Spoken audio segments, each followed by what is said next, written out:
Good evening, and thanks for joining us on the Week in Review. I'm Brandis Friedman in for Nick Blumberg. Two independent congressional candidates are booted off the ballot, thinning out the competition to take over Congressman Chuy Garcia's seat. Democracy died yesterday in the 4th Congressional District. It's very clear that Patty doesn't think she can win this election at the ballot box. Byron Sigcho-Lopez and Mayra Macías accuse Patty Garcia's campaign and the Illinois State Board of Elections of unfair treatment after a review found they did not secure enough valid petition signatures. Where are these so-called housing providers for the people in crisis? Making it more burdensome for us to run our buildings only increases the cost of housing. The battle over renters' protections heats up as two competing proposals work their way through City Hall. We urge all Americans to follow CDC guidance on properly washing and cooking raw ingredients to prevent this foodborne illness. The number of confirmed Cyclosporiasis cases ticks up as public health officials continue to look for the outbreak's source. This crisis is a manufactured crisis. It is a crisis that has happened because of a structural deficit that political leaders have not had the courage to address. Chicago Public Schools faces a $732 million budget shortfall and possibly hundreds of layoffs for teachers and support staff. Plus, 6 Cook County residents die of factors relating to extreme heat in the deadliest July in over a decade. And Illinois prepares to commemorate its first Emmett Till Day in memory of the 14-year-old Chicago boy whose murder galvanized the civil rights movement. And now to our Week in Review panel. Joining us are Monica Ng of Axios, Sarah Karp of WBEZ, Rufus Williams of WVON, and Melody Mercado of Block Club Chicago. Welcome back, everybody. Thanks for joining us. Thank you. Let's start with the lettuce. Monica, this morning the Centers for Disease Control and Prevention added Illinois to the multi-state outbreak investigation of cyclosporiasis linked to iceberg lettuce. As of yesterday, Illinois has 513 confirmed and probable cases of cyclosporiasis, 112 of which are in Chicago. What happens to people who are infected? Well, 2 words: explosive diarrhea. Fun. And you heard it here first. I think it happened in my house. Oh dear. You think? Luckily, it is not spread person to person. Right. It was a few weeks ago. It's terrible, and actually 28 people were hospitalized in Illinois, so it's no laughing matter, actually. And Michigan's got like thousands of cases, and yet they still have not found the smoking gun or the smoking lettuce leaf, unless it is the Taylor Farms iceberg lettuce that went to Taco Bell. But at this point, they're still looking for the source of this much bigger outbreak than we've seen in previous years. Right. It's also kind of hard to sort of like test it, right? Like, you know, once you've been infected, you don't really know what's going on with your body for a couple of days. Right. Well, up to a month, I believe, it can incubate. And, you know, frankly, let's say it wasn't our house. Maybe it was. We didn't go and say, let's sign up and have it tested. So they believe there could be thousands more. This could be, you know, many factors larger than they're actually seeing in confirmed cases. What are you all doing to avoid this? Melody, Sarah, Rufus? I'm not eating lettuce. I mean, they said that it takes 2 weeks to know whether or not they're asking people what they did in the last 2 weeks. And I don't know how many of us are keeping track of what we did 2 weeks ago. But I do find myself eating a lot fewer salads and a lot less lettuce at this time. And raspberries. I do tend to shop locally at the farmer's market for my produce, which has been, you know, suggestion for, you know, avoiding big box retail lettuce in general. But yeah, I have also been eating less salads. I'm not totally upset about that, but you know, whatever we can do to stay safe and use this opportunity to shop local. Sarah? I don't know. I'm being risky. I like iceberg lettuce, but I usually buy it in, you know, already like just a full head of lettuce because versus a bag of lettuce. Versus a bag of lettuce, and I think that that's been okay. I mean, so far so good. I do like a salad. I don't know. I love a good. I had a salad yesterday and one the day before, you guys. So. And I'm growing my own. I'm growing my own romaine and raspberries, so I'm safe. But I want to be her. That's come over to my house. I'll give you some of my homegrown. Everybody, Monica's house. And our readers did tell us that they're eating a lot fewer salads. How is this outbreak? Is this different or worse than previous ones, Monica? Much worse, which is, I mean, we usually see it in the spring and the summer, but not in these numbers, and that's why it is so vexing that they can't find the source, and I should say FDA has fewer resources to do that. Okay.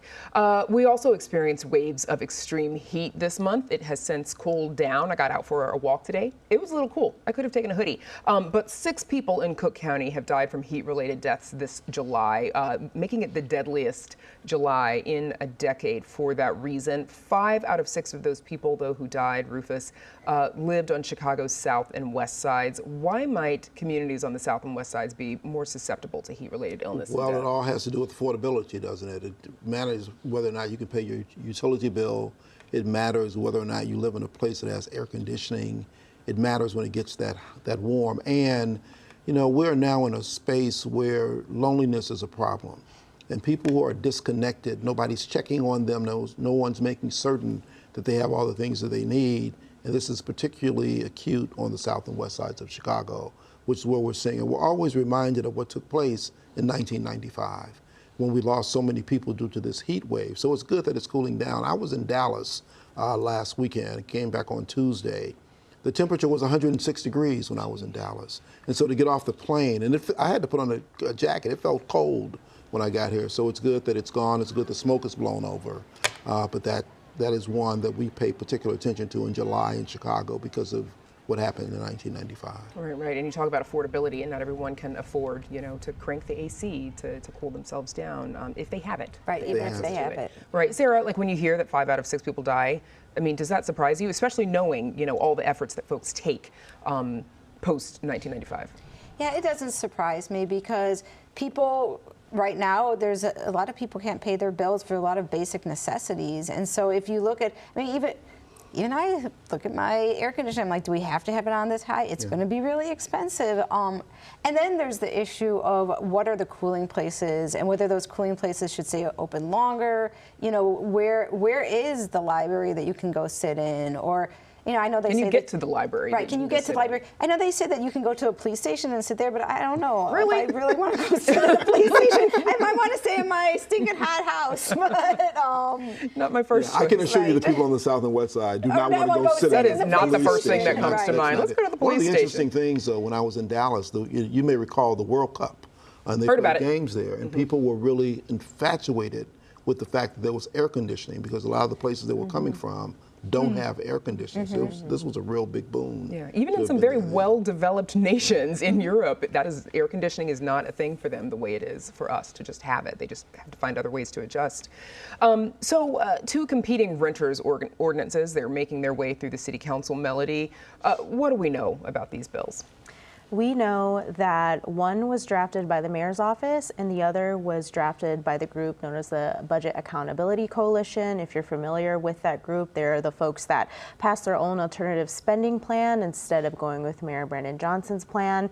The plans are somewhat similar. The major differences is that Mayor Johnson's plan is more progressive and has some more protections for renters, such as just cause eviction, which means that you can't evict someone just because you don't want to renew their lease. You have to have some very specific reasons for that, and then it would require relocation assistance if somebody were to not to be evicted through no fault of their own. For example, maybe the landlord wanted to renovate the space or was selling the unit, then the renter would be eligible for several $1,000s of relocation assistance.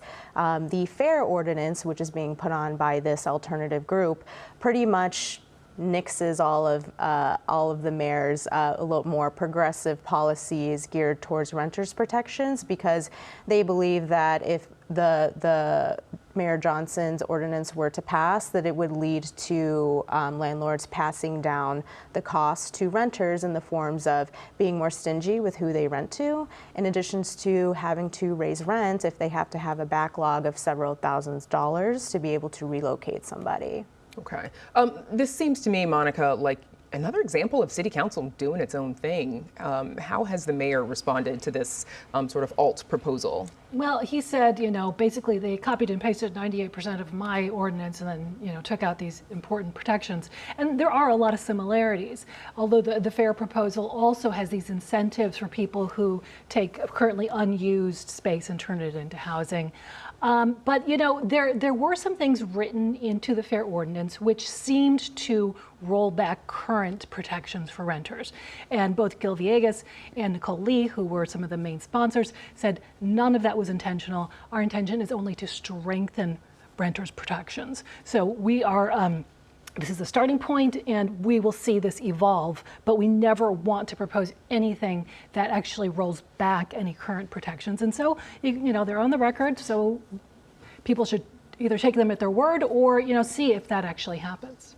Okay, so another turn of events in the congressional race, this one the race to replace longtime Congressman Jesús Chuy Garcia, of course. Two of the independent candidates were booted off the ballot after a review found that they didn't submit enough valid petition signatures. Monica, how did those two respond? They were not happy about it. There actually might be a challenge on it. And I think a lot of people don't understand the mechanics of these kinds of independent candidates. I didn't realize that they needed 11,000 signatures to get on the ballot, whereas the major party candidate needed 750 something. That seems a little weighted towards the in favor existing, of the party candidate. Yeah, and so it felt a little machine-y. But the Board of Elections said, look, we wanted to help you. You needed this many. You simply didn't. I think they were short by less than 2,000 each. Melody, they're also saying that they're also saying that these challenges were a targeted attack. What do you make of that? Yeah, I think everybody's kind of looking back at the history events of this and how Congressman Garcia chose to drop out, and magically his chief of staff, Patty Garcia, no relation, all of a sudden had signatures ready to turn in to be on the ballot, and left these independent candidates sort of, in the wind when it comes to trying to, get their names on the ballot. And so I think people are really asking themselves, man, is this really the legend, the history that Congressman Garcia really wants to leave behind? Is this what he wants to be remembered by? And it's leaving a bad taste in people's mouths. Rufus, what do you think this means for Patty Garcia? She's the Democrat on the ticket, as we mentioned, of course, former chief of staff for Chuy. I mean, she's likely the winner, and then people will go to her just as they do for constituent services and everything else. But I can tell you, and having spoken directly with Mayra, she was a big supporter of Chuy's and felt really bad, one, in the way in which it happened, that he dropped out and Patty was ready. And then this just makes it even worse with the challenges to their petitions when they were looking to really try and bring forth a democratic process. And this appears to be pushing further and further away from democracy. There's also something to be said, I think, about the name recognition, right? They share the same last name, no relation necessarily, but if voters are kind of like not that informed and just bothered not to look around and see who else is running, does she also have, sort of an advantage there, unintended, I mean, she can't change her name, but I mean, I think it's pretty clear in Illinois, in Cook County, she's likely to be the winner, regardless, yeah. Yeah. So in the school board race, Chicago's first fully elected school board race, Sarah, that's shaping up to be an expensive one. Your reporting is showing that candidates have raised more than $1.8 million. Where's that money coming from? Where's it going? So the big one is that Victor Henderson, who's a candidate for the president of the school board, who is not really a very known figure on the education scene. He's an attorney. He's on Urban Prep Charter Schools Board, but besides that, hasn't done that much in the education realm. He donated $500,000 to his own campaign. He loaned it. So that boosted everybody, and it blew the spending limit. So now anybody can donate anything to school board candidates. Also, some of the other school board candidates have raised pretty significant amounts. Most of the people down ballot have not raised all that much, but one really interesting thing when you talk about the petitions, you know, now we have 4 races that are uncontested, 2 of which because the candidates that were the opposing candidates, the non-incumbent candidates, were thrown off the ballots. And that was through ballot challenges, and so it's kind of interesting, you know. And there's still many more that have to be ruled on by the Chicago Board of Elections. So, go ahead, Rufus. Yeah, I say this is just interesting that we come a lot to talk about the elections around our schools, given all the other issues that we have within our schools. But this is really where the focus is, and the focus will be because we now have an elected school board and 21 people being elected. You know, these things become exciting at the very beginning. And we'll see as time goes along how much the interest will still be, because these are truly not easy jobs to do the job. And they're unpaid. And they are. Well, I mean, actually, the thing is that not as many people as we thought entered the race. I mean, there were 2 races in which nobody else entered besides the incumbent. And the interesting thing is, when I would ask sort of the players, why didn't you enter people into that race? And they said, we have had a really hard time finding people who can do this because it's an unpaid job and it's so much time. I mean, I can't imagine why somebody would want to do this. Well, and I mean, it's kind of like the LSC, the local school council elections, right? You know, that was something that was a big deal at the time, was it not? And there are elections that happen. Sometimes do the communities around the schools even know that the LSC election is happening, or that there are positions open that need to be filled? I think it was another one of those things, once the novelty wore off of having achieved the thing you wanted, is everybody still that interested in running and doing the work when the time for that comes? Sarah, the board president's race, though, has become a focal point for fundraising. Why is that? Well, it's the biggest one. It's the citywide election. And one thing that we've sort of learned over the last 2 years is the power held at the board president level. Because what is happening now is that board president is the one responsible for making the agenda for the school board meetings. And so if anybody wants to put something in front, they really have to go through that board president. And so now that some of the people Jennifer Custer and Jessica Biggs, who are on the school board, they decided they did not want to run for their district seats because they found, I think, that they don't have as much power as they would like to really affect things, and they're running for school board president. And so I just think there's this recognition that this is really a very powerful position. Yeah, also, it is the position, you're running for that one citywide versus in a much smaller district. You're going to need more money to wage a citywide campaign. For sure. Rufus, what do you think voters should be watching out for over the next few months as we get closer to the election? Well, one, I think it's fascinating to hear about the power of the position that I once held. So it's just interesting, but interesting then to watch, at the time, right? The mayor also had some power, and this person did. is independent of the mayor. Yeah, independent of everyone, which also begs the question of who's in charge now, because you've got 21 people who are there, coming from all these different places. So when something goes astray, who is in charge? What's in charge? What are you looking at?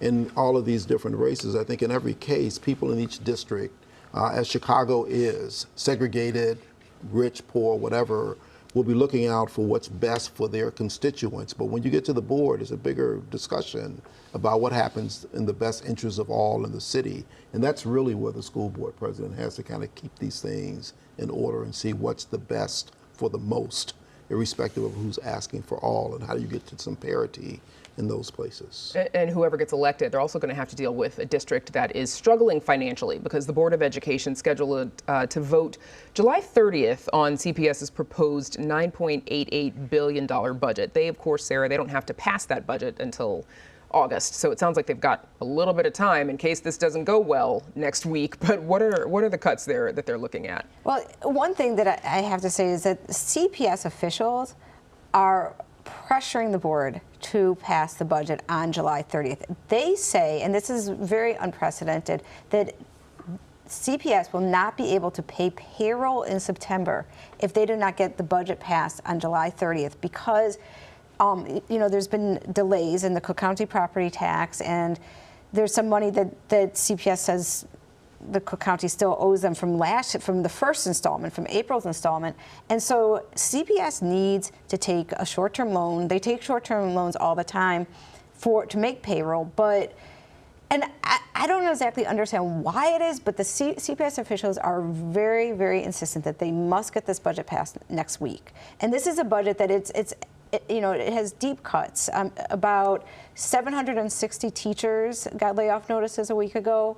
About 801 classroom aides got layoff notices. There are countless other probably people who have gotten layoff notices. Some of the things like security guards and tutors and interventionists, and there's a lot of other staff that we don't really talk about that much, that we don't really have. One thing that's driving me a little nuts, and maybe this will happen pretty soon, but they haven't put out school level information yet, which usually they do well before now, and I'm pretty upset about this. But let me just say, been asking for it. I've been asking for it, but here's the thing: we do not really even have a sense of where these cuts are coming down. Which schools will be most affected? Is it the west side? Is it the south side? Is it the north side? What has CTU said about these, what are now classroom cuts, if we're talking about teachers and aides and things? Like the district typically tries to avoid making cuts that will impact the classroom. These are going to hit hard. They are going to hit hard. And, not just CTU. Everybody is upset, and they really want for the state to come in and to Rufus is like, they're always asking the state for they say the state what only, they believe to be its part. Only about 73% of what the state has declared is an adequate education is the state giving the city of Chicago. But there's a lot of other levels too where there's money that is owed to CPS that whether it's Cook County, the state, there's some city money that that they would like to have to fill some of the budget. And some of the district's critics are also like, how are you spending this money? The number of children you have has shrunk. You still have the same number of buildings, as Rufus was saying before we got started, as well as just the budget has ballooned compared to back when the student body was actually much bigger. Yeah. Can I say something too, though? I wrote a story last week that was talking about special education and how the number of kids in special education has actually increased, while the number of students in the city in CPS overall has decreased, and their needs have increased. There's many more students who have autism, many more students with significant medical delays and developmental delays, and this is costing CPS a lot of money. The amount of money and to educate. CPS has doubled the amount of money that they're spending on special education in the last 6 years, doubled it, and the state and federal government's money has stayed pretty static. CPS is spending $1.3 billion on special education out of our own local taxpayer money now. Rufus, really quick, and then we can expect for a long time we're going to be talking about the schools, because we've got so much turmoil with the things that you just pointed out, with the changes in governance, with a relatively new CEO. She just came in to be permanent. Less than a year. From being, so there's a lot of turmoil that's going on. So we should expect to be talking about this for some time. As is often the case for CPS, actually. Monica, I don't want to give this one the short shrift, but briefly, a Chicago man, Daniel Aguirre, faces a dozen felony charges after an alleged standoff earlier this week left a woman and a SWAT officer injured. What happened there? It seemed like there was a domestic altercation with his wife and his 14-year-old daughter, where they were screaming because he was beating them. The mother-in-law, his mother-in-law, came upstairs, said, "What's going on?" He shot at the door, went through the door, shot the mother-in-law in the face. Finally, a SWAT team came in, tried to knock down the door. He shot at the SWAT team. It hit one of the SWAT officers, and they finally were able to get the mother and daughter out somewhat safely. But it's just a horrible, horrible event. Yeah, heartbreaking situation.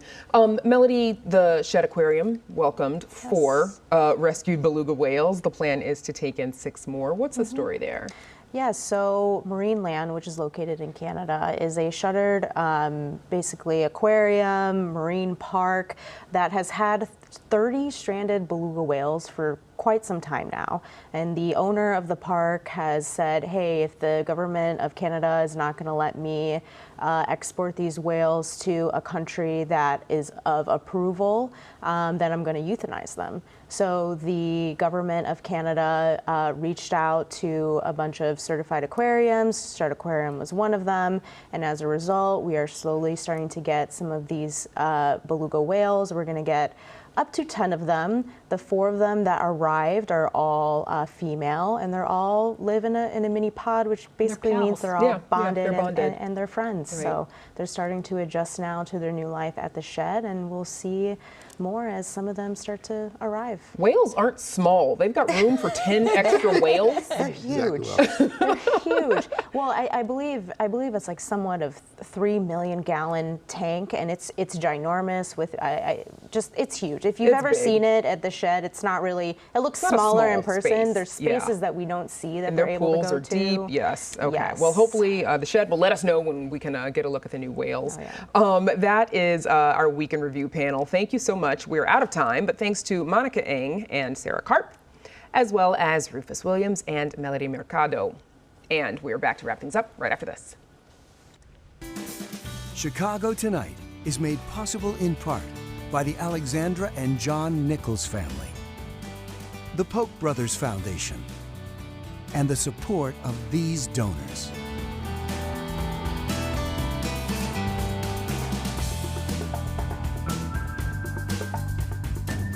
And that's our show for this Friday night. Are you heading to the movie theater this weekend? Maybe you're going to catch the summer blockbuster, The Odyssey. Well, check out our Instagram at WTTW Chicago before you do to learn more about the hype around the film's format.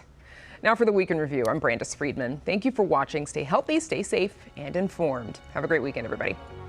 Okay, so also in Chicago this weekend, WNBA All-Star Weekend is happening. Yeah. Is anybody catching anything or going? Absolutely, yeah. I'm planning to go to the game tomorrow. Awesome. And also, the Gospel Fest is this weekend. Yeah, that's okay. That's happening too. This is the weekend to be in Chicago. It is. Every weekend. Every weekend in the summer is the weekend to be in Chicago. Yeah, Savannah Bananas. Savannah Bananas are happening this weekend too. I feel like I miss all of the good stuff. I have no good excuse.